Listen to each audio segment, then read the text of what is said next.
This trip has been amazing. Just seeing how, learning more about God's character, learning about His greatness and His majesty, and then also seeing how limited I am, how small I am.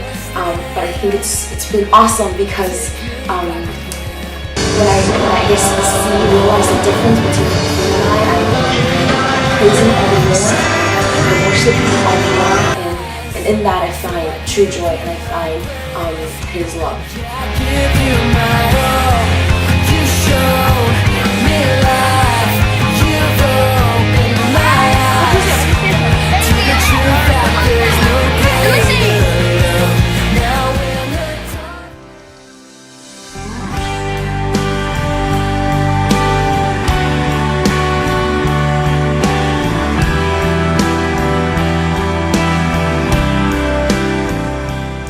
During my summer missions, one of the most important things that God taught me, or rather re-taught me, was just how important the gospel was. So throughout the week, God just has been asking me, Aaron, do you really believe that I sent my son Jesus to die on the cross for your sins? Do you really believe that you have been redeemed? And I've been just asking myself that question.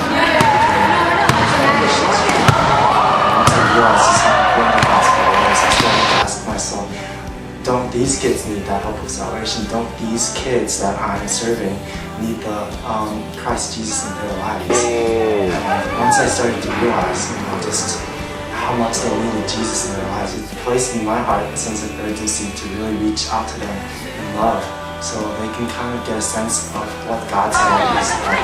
And I believe that through me, God has just been putting things in ways to just reach out to His children.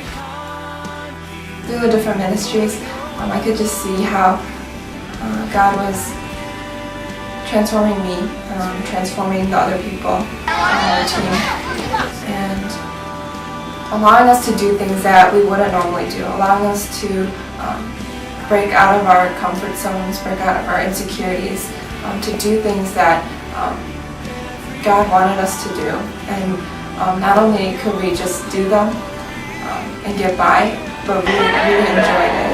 We were joyful in the things that we were doing because God was working in our hearts. I think during this mission trip, I really understood a little bit more of what God said for His kingdom and how much He really loved us. So I think it was really testament to how powerful God is. There's still a living God which really intervenes in our lives, which really wants to love us, which loves His people. We talked about evangelism and outreach a lot, even in our churches and even in the Bible. But this missions project was the first time that God placed faces into His calling for us to reach out to all the nations. As God expanded my heart and filled me with the love for the kids and the people that we were serving, I began to think less about myself. I began to focus less on how tired I was or how much I wanted to rest, but thought more about what God wanted me to do, that these kids need the gospel and that these kids need His love more than I need my sleep or I need my rest. And so God's been faithful, and God can use anyone, and even people like me.